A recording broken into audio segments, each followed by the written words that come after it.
Yes, good morning everyone. आज का हमारा टॉपिक जो है वो हम डिस्कस करेंगे। अभी लास्ट वीडियो में हमने जो डिस्कस किया था वो था हमारा थ्योरी ऑफ प्रोडक्शन, यानी प्रोडक्शन फंक्शन क्या है।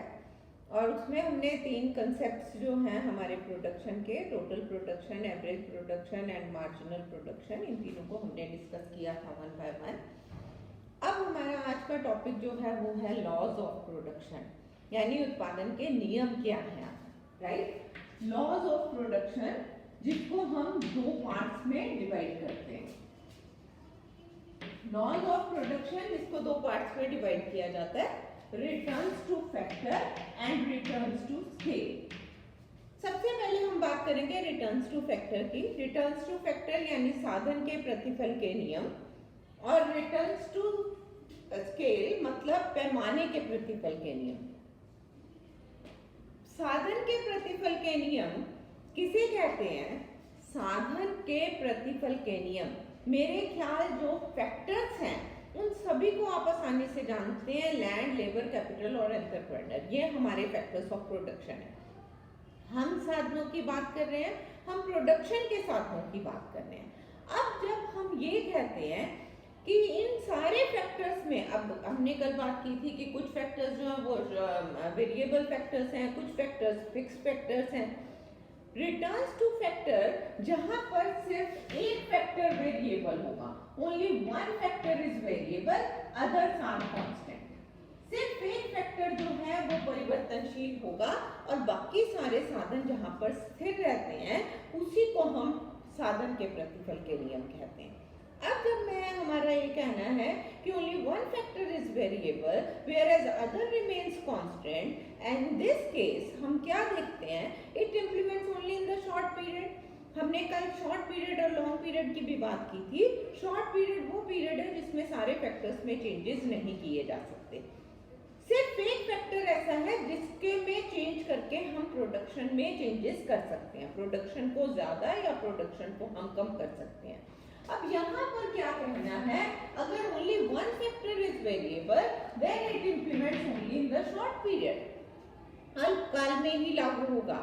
जो साधन के प्रतिफल के नियम हैं उनमें, यानी उन साधनों में परिवर्तन करके, वो एक साधन में परिवर्तन करके हम उत्पादन को बढ़ा या कम कर सकते हैं, लेकिन ऐसा सिर्फ शॉर्ट पीरियड में ही हो सकता है। लॉन्ग पीरियड में तो सारे फैक्टर्स वेरिएबल हो जाएंगे, सभी फैक्टर्स में हम चेंजेस कर सकेंगे।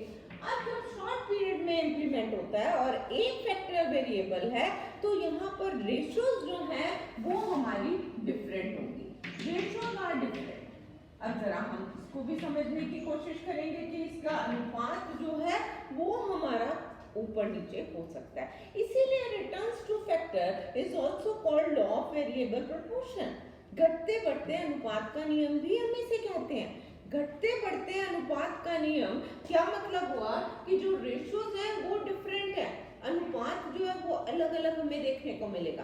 अब जरा हम इसे रेशियो में कन्वर्ट करते हैं। जैसे सपोज कर लीजिए लैंड एंड लेबर, दो हमारे फैक्टर्स हैं, लैंड है और लेबर है, राइट। आपने क्या देखा, यहाँ पर जरा ध्यान से देखेंगे, land it is a fixed factor, एक हेक्टेयर लैंड पर 2 लेबर हमने लगाई, राइट। हमारे लैंड पे हम शॉर्ट पीरियड में चेंज नहीं कर सकते। और रिटर्न्स टू फैक्टर क्या कहते हैं, only one factor is variable, तो हमारा लैंड जो है वो फिक्स रहेगा, लेकिन हम लेबर में चेंज करते हैं, लेबर में चेंज होता रहेगा। और हमारा क्या हो सकता है, 1/6, 1/5, 1/4, रेशियोज आर डिफरेंट। इसी को हम घटते बढ़ते अनुपात का नियम कहते हैं। लेबर फिक्स है, लैंड फिक्स है, सिर्फ लेबर में आप चेंज कर रहे हैं, सिर्फ लेबर में चेंज हो रहा है। लैंड फिक्स फैक्टर है, 1 हेक्टेयर 1 हेक्टेयर 1 हेक्टेयर, कितना भी हमें प्रोडक्शन करना हो लैंड में हम कोई चेंज नहीं करेंगे। लेकिन अगर प्रोडक्शन बढ़ाना है हमें तो हम लेबर को बढ़ाते चले जाएंगे, लेबर हमारी बढ़ती चली जाए। तो ये ratios are different in case of returns to factor. Why? Because there is only one factor which is variable, other remains constant. बाकी सारे फैक्टर्स जो हैं वो स्थिर फैक्टर रहेंगे। सिर्फ किसमें हम चेंजेस करते हैं, सिर्फ हम एक फैक्टर में चेंज करते हैं। लैंड, लेबर, कैपिटल, एंटरप्रेन्योर, कल भी मैंने बताया था आपको, सिर्फ सिर्फ लेबर एक ऐसा फैक्टर है जिसको शॉर्ट पीरियड में हम उसमें चेंजेस कर सकते हैं। लैंड जल्दी जल्दी नहीं बदला जा सकता, कैपिटल को भी जल्दी कम या ज्यादा नहीं किया जा सकता, ना ही एंटरप्रेन्योर को जल्दी बदला जा सकता है। सिर्फ हम चेंजेस किस में कर सकते हैं, लेबर को कम या ज्यादा हम कर सकते हैं। तो ratios are different in case of returns to factor. अब हम बात करते हैं रिटर्न्स टू स्केल, राइट। तो रिटर्न्स टू स्केल क्या है, जिसमें ऑल फैक्टर्स आर वेरिएबल, जितने भी साधन हैं वो सारे वेरिएबल हैं, सभी परिवर्तनशील है। लैंड में भी चेंज हो सकता है, लेबर में भी चेंज हो सकता है, कैपिटल में भी चेंज हो सकता है, एंटरप्रेन्योर भी बदला जा सकता है। आपने क्या देखा कि यहाँ पर सभी फैक्टर्स जो हैं वो वेरिएबल है। अगर सारे फैक्टर्स वेरिएबल है, it implements only in the long period. ये शॉर्ट पीरियड में इंप्लीमेंट हो रहा था और ये लॉन्ग पीरियड में इंप्लीमेंट हो रहा है। लैंड में भी चेंज हो रहा है, लेबर में भी चेंज हो रहा है, कैपिटल में भी चेंज हो रहा है, सब चीजों में हम चेंज कर रहे हैं। यहाँ पर in this case ratios are same रहेंगी। रेशियो में किसी भी तरह का कोई चेंज नहीं होगा। अगर 1 हेक्टेयर लैंड पर 2 लेबर आप लगाते हैं, ध्यान से सुने, 1 हेक्टेयर लैंड पर 2 लेबर लगाए, अगर हमने लैंड को बढ़ा दिया तो हमारी लेबर भी डबल हो जाएगी। अगर हमारा लैंड डबल हो गया तो हमारी लेबर भी डबल हो जाएगी। अगर 3 होगा तो ये 6 होगा। आप क्या देख रहे हैं, 1/2 1/2, सब रेशियोज जो हैं they are all same. Why? Because all factors are variable in case of returns to scale. यहाँ पर रेशियोज सभी सेम रहेंगी, यहाँ पर रेशियोज डिफरेंट रहेंगी, जो अनुपात है। इसीलिए returns to factor is also called law of variable proportion. घटते बढ़ते अनुपात का नियम भी कहा जाता है। 1/2, 1/4, 1/6, दे आर ऑल डिफरेंट। सारी रेशियोज जो है वो हमें डिफरेंट देखने को मिलती हैं। ये तो हुआ हमारा returns to factor and returns to scale. अब हम इनको 1 by 1 रिटर्न्स टू फैक्टर को समझते जाएंगे और उसे समझकर पढ़ने की कोशिश करेंगे। रिटर्न्स टू फैक्टर किसे कहते हैं, मेरे ख्याल सभी को समझ में आया। रिटर्न्स टू फैक्टर क्या है, only one factor is variable, it implements only in the short period and all factors are different और ratios are different in case of returns to factor, कि इनकी सारी रेशियोज जो हैं वो अलग होंगी। अब यहाँ पर इसको डिफाइन करने के बाद अब हम बात करेंगे situations of returns to factor की। स्थितियां क्या है रिटर्न्स टू फैक्टर की, इसको हम 3 पार्ट्स में डिवाइड करते हैं। Situations of returns to factor, increasing returns to factor, decreasing returns to factor, ठीक है, and constant returns to factor. 3 parts में हम इसे डिवाइड करते हैं, increasing returns to factor, decreasing returns to factor and constant returns to factor. अब जरा हम इसको समझने की कोशिश करेंगे। एक ना मैं छोटा सा एक एग्जांपल आपको देती हूँ, आप बहुत जल्दी समझ जाएंगे उसको देखते हुए। जब हम बात करते हैं इंक्रीजिंग रिटर्न्स टू फैक्टर की, इंक्रीजिंग रिटर्न्स टू फैक्टर का क्या मतलब है, सिर्फ लेबर में चेंज हो सकता है, कैपिटल में, लैंड में, एंटरप्रेन्योर में कोई चेंज नहीं होगा, only one factor is variable, right. अब जब हम इस तरह की बात करते हैं तो इंक्रीजिंग रिटर्न्स टू फैक्टर का क्या मतलब है कि जैसे जैसे आप लेबर बढ़ाते जाएंगे हमारी प्रोडक्टिविटी इंक्रीज करती जाएगी। जैसे जैसे लेबर बढ़ाएंगे प्रोडक्टिव, और प्रोडक्टिविटी किसे कहते हैं, पर head production is called productivity, कि एक व्यक्ति ने कितना प्रोडक्शन किया, दैट इज प्रोडक्टिविटी। हाँ, अब मेरा क्या कहना है, अगर मैं फर्स्ट लेबर लगाती हूँ, मैं उसे 100 रुपये देती हूँ, ध्यान से सुनना और समझने की, मैं वेजेस सबको 100 रुपये दे रही हूँ, सबके जो वेजेस हैं वो सेम है। किसकी बात कर रहे हैं हम, लेबर की बात कर रहे हैं। ये वेजेस है, यहाँ पर लेबर है, सबको 100 रुपये मैंने दिए।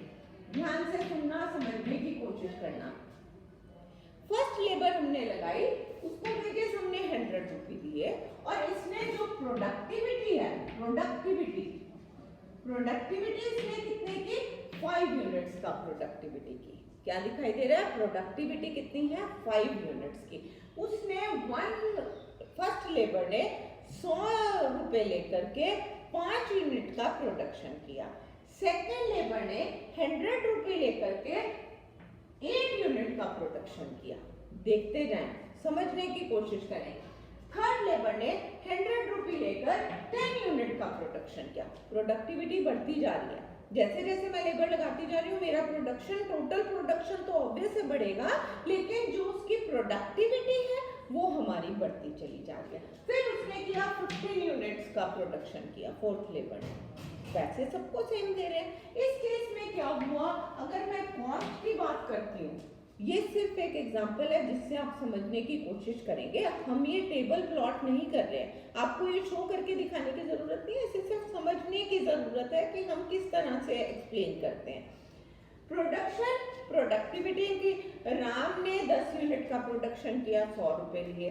सीता ने 100 रुपए लिए, उसने 15 यूनिट का प्रोडक्शन किया। गीता ने 100 रुपए लिए, उसने जो है 25 यूनिट का प्रोडक्शन किया। आपको क्या दिखाई दे रहा है, प्रोडक्टिविटी बढ़ती जा रही है।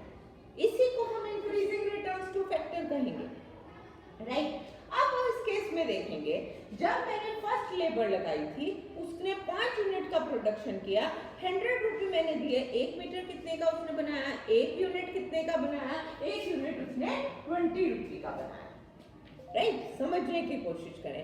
आप क्या देखते हैं, जैसे जैसे प्रोडक्शन बढ़ता जा रहा है, अब सीता तो इतना ज्यादा प्रोडक्शन कर रही है, गीता इतना ज्यादा प्रोडक्शन कर रहे हैं, तो उस केस में कॉस्ट कम हो गई।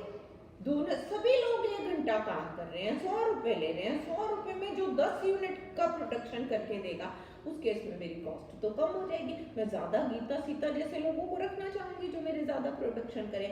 इस केस में क्या होगा, कॉस्ट हमारी कम होती जाएगी। सेकेंड लेबर को 100 रुपए दिए, 8 यहाँ पर आ गया, कितना हुआ 12 रुपए का उसका प्रोडक्शन हुआ, कॉस्ट कम होती जा रही है। उसके बाद यहाँ पर 10 रुपए का कॉस्ट आई, उसकी कॉस्ट कम होती जा रही है। कॉस्ट कैसे निकाल रहे हो, प्रोडक्टिविटी डिवाइडेड बाय उसकी प्राइस, जो भी उसको वेजेस हमने पे किया। सेम यार, यहाँ पर भी आप 15 से इसको डिवाइड करेंगे और आपका यहाँ पर आंसर आएगा। तो क्या दिखाई दे रहा है कि हमारी कॉस्ट कम ही कम होती चली जा रही है। आप इसीलिए ध्यान रखेंगे कि जो हमारा इंक्रीजिंग रिटर्न्स टू फैक्टर है वो this is also called decreasing cost. Increasing returns to factor is also called decreasing cost. अब यहाँ पर ही हम लिखेंगे इंक्रीजिंग रिटर्न्स टू फैक्टर और decreasing cost, decreasing returns to factor और इंक्रीजिंग कॉस्ट, राइट। अब इसमें क्या होगा, डिक्रीजिंग रिटर्न्स टू फैक्टर में 1 लेबर को 100 रुपए आपने दिया, उसने 10 यूनिट्स का प्रोडक्शन किया, right.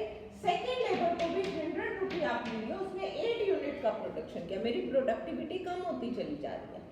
Decreasing returns to factor में मेरी प्रोडक्टिविटी कम हो रही है, इसीलिए मेरी कॉस्ट इंक्रीज करेगी। अब इंक्रीज करेगी क्योंकि अब मैं ज्यादा 1 घंटे में पहले 10 यूनिट का प्रोडक्शन हो रहा था, अब 1 घंटे में सिर्फ 8 यूनिट का प्रोडक्शन होना है, फिर 1 घंटे में सिर्फ 4 यूनिट का प्रोडक्शन। मेरी कॉस्ट तो बढ़ती जाएगी ना, और लोगों को मुझे लगाना पड़ेगा प्रोडक्शन करने के लिए। तो इसी को हम इंक्रीजिंग कॉस्ट भी कह सकते हैं। और कांस्टेंट रिटर्न्स टू फैक्टर और कांस्टेंट कॉस्ट, कांस्टेंट कॉस्ट। अब जरा हम इनको समझने की कोशिश करेंगे। जो हम प्रोडक्टिविटी की बात कर रहे हैं, एक एडिशनल लेबर लगाने पर जब हमारा प्रोडक्शन कम हो जाए, बढ़ेगा तो सही लेकिन घटती हुई दर से बढ़ेगा, उसी को हम क्या कहते हैं, इंक्रीजिंग रिटर्न्स टू फैक्टर। जरा आप समझने की कोशिश करेंगे। इंक्रीजिंग रिटर्न्स टू फैक्टर क्या है, जब आपका मार्जिनल प्रोडक्शन बढ़ता चला जाएगा, जब मार्जिनल प्रोडक्शन बढ़ता जाएगा वो हमारा क्या होगा, इंक्रीजिंग रिटर्न्स टू फैक्टर होगा। डिक्रीजिंग रिटर्न्स टू फैक्टर में क्या होगा, हमारा मार्जिनल प्रोडक्शन कम होगा, राइट। और कांस्टेंट रिटर्न्स टू फैक्टर में क्या होगा, मार्जिनल प्रोडक्शन हमारा कांस्टेंट रहेगा, किसी भी तरह का कोई चेंज नहीं होगा। अब जब आप डिक्रीजिंग कॉस्ट की बात करते हैं तो डिक्रीजिंग कॉस्ट का क्या मतलब है, एवरेज कॉस्ट कम होगी, एवरेज कॉस्ट कम होगी, पर हेड कॉस्ट जो है वो हमारी कम होती चली जाएगी। यहाँ पर एवरेज कॉस्ट बढ़ती जाएगी। यहाँ पर एवरेज कॉस्ट, सिर्फ हम एवरेज कॉस्ट की बात करेंगे, एवरेज कॉस्ट, और यहाँ पर हमारी एवरेज कॉस्ट कांस्टेंट रहेगी। इन सब चीजों को ध्यान में रखते हुए हम अब टेबल प्लॉट करेंगे और फिर फिगर प्लॉट करेंगे। मेरे ख्याल सबको आसानी से ये समझ में आएगा। आई रिपीट वंस अगेन ताकि सभी अंडरस्टैंड कर सके। Increasing returns to factor is also called diminishing cost. बढ़ते साधन के प्रतिफल के नियम को हम घटती लागत का नियम भी कहते हैं। क्यों? क्योंकि जैसे जैसे हम लेबर लगाते जाएंगे हमारी प्रोडक्टिविटी बढ़ती जाएगी, इसीलिए लागत कम होती जाएगी। हम अच्छा मैनेजर रेट रख लेते हैं, उसको हम पैसा दे रहे हैं लेकिन वो हमें रिटर्न बहुत अच्छे दे रहा है। एक हम कम क्वालिफाइड मैनेजर को अपॉइंट करते हैं, वो क्या करेगा, हमसे सैलरी तो पूरी लेगा लेकिन वो इतना प्रोडक्टिविटी हमें नहीं दे सकेगा, इतना प्रोडक्शन हमें करके नहीं दे सकेगा। क्यों? क्योंकि उसकी क्वालिफिकेशन कम है। उसके केस में कॉस्ट ज्यादा होगी और जो ट्रेंड है उसके केस में कॉस्ट हमेशा हमारी कम होगी। अब यहाँ पर डिक्रीजिंग कॉस्ट भी कहते हैं, इसीलिए जब इंक्रीजिंग रिटर्न्स टू फैक्टर की बात करते हैं तो इंक्रीजिंग रिटर्न्स टू फैक्टर में क्या दिखाएंगे, मार्जिनल प्रोडक्शन बढ़ता जा रहा है, राइट। डिक्रीजिंग कॉस्ट का क्या मतलब है, एवरेज कॉस्ट कम हो रहा है। Same here, decreasing returns to factor means marginal production is decreasing and increasing cost means average cost is increasing. Constant returns to factor means marginal production is constant, whereas constant cost means constant average cost. Right? अब हम इसी को ध्यान में रखते हुए इन सब बातों को हम अलग अलग इनके फिगर्स जो हैं वो टेबल प्लॉट करेंगे। हम सबसे पहले इंक्रीजिंग रिटर्न्स टू फैक्टर की बात करते हैं, डिक्रीजिंग रिटर्न्स टू फैक्टर की बात करते हैं and constant returns to factor की बात करते हैं। किस तरह बनाएंगे जरा वो देखेंगे। Land, labour, total production, average production, marginal production, average cost and total cost. हमें क्या क्या चाहिए, मार्जिनल प्रोडक्शन चाहिए और एवरेज कॉस्ट चाहिए, राइट।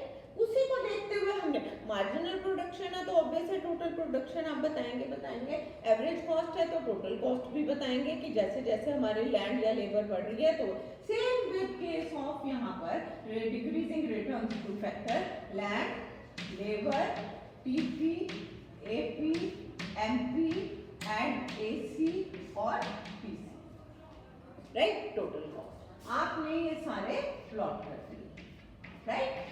अब हम बात करेंगे कांस्टेंट रिटर्न्स टू फैक्टर की। कांस्टेंट रिटर्न्स टू फैक्टर में भी क्या होगा, land, labour, total production, average production, marginal production, average cost and total cost. Is it okay? अब हम इसको जरा पहले वन बाय वन समझने की कोशिश करेंगे ताकि आसानी से सभी को समझ में आ जाए। अब जब हम बात कर रहे हैं लैंड की, ध्यान में रखिए land it is a fix factor, right. We are talking about returns to factor. Land fix factor है 1 1 1 1 2 2 2 कुछ भी लेंगे, हर जगह land it is a fix factor. Land में कोई भी चेंज नहीं होगा, सिर्फ चेंज होगा तो किस में होगा, लेबर में चेंज होगा, क्योंकि only one factor is variable in case of returns to factor. Labour बढ़ती जा रही है 1 2 3 4 5 1 2 3 4 5, मेरे ख्याल सबको समझ में आना चाहिए। Labour it is a variable factor whereas land it is a fix factor.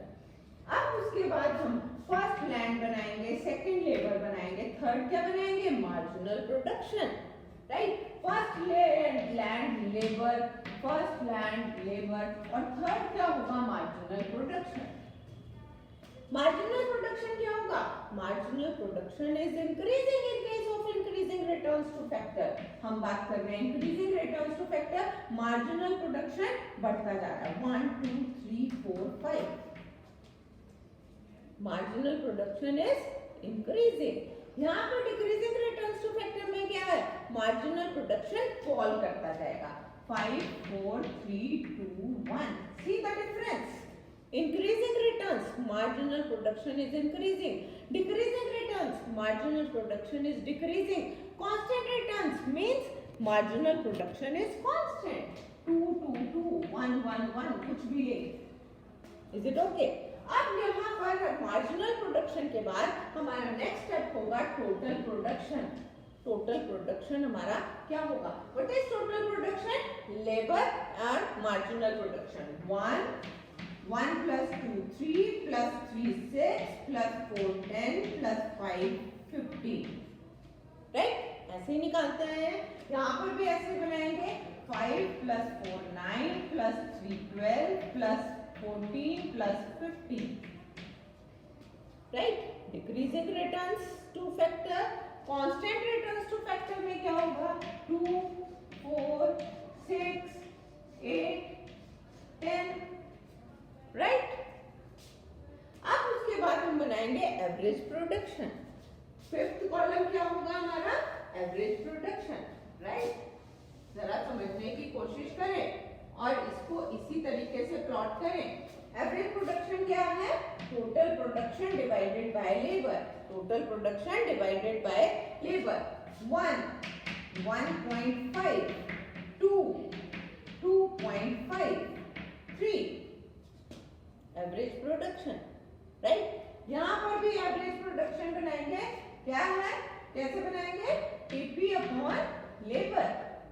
5 9 by 4.5 4 और 3.5 और 3, right? Average production. Average production में कुछ नहीं करना है, total production divided by labour, that's it. यहाँ पर भी total production divided by labour कितना आ गया? 2 2 2 2, सब 2। Average production is constant, right? अब हमें बनाना है फिफ्थ कॉलम। हमारा क्या होगा? दैट इज फिफ्थ नहीं, 1 2 3 4 5 सिक्स्थ कॉलम। सिक्स्थ नंबर पे बनाएंगे एवरेज कॉस्ट। एवरेज कॉस्ट क्या है? Increasing returns to factor is also called diminishing cost. लागत कम हो रही है, लागत कम हो रही है तो एवरेज कॉस्ट कम होती जाएगी। 5 4 3 2 1, बहुत सिंपल है। यहाँ पर क्या है? डिक्रीजिंग रिटर्न्स टू फैक्टर और डिमिनिशिंग कॉस्ट। लागत कम हो रही है, कम हो रही है तो 5 4 का लागत बढ़ रही है और इंक्रीजिंग कॉस्ट 1 2 3 4 5 बढ़ती जा रही है। कॉस्ट बढ़, यहाँ कॉस्ट कम हो रही है, यहाँ पर कॉस्ट बढ़ती जा रही है और यहाँ पर कॉस्ट कांस्टेंट है। 2 2 कुछ भी लेंगे, 2 लो 5 लो कुछ भी लेंगे, राइट? सेवंथ कॉलम हमारा क्या होगा? That is total cost. Total cost कैसे निकलेगी? Average cost multiply by total production. Total production multiply by average cost. कितना आ गया?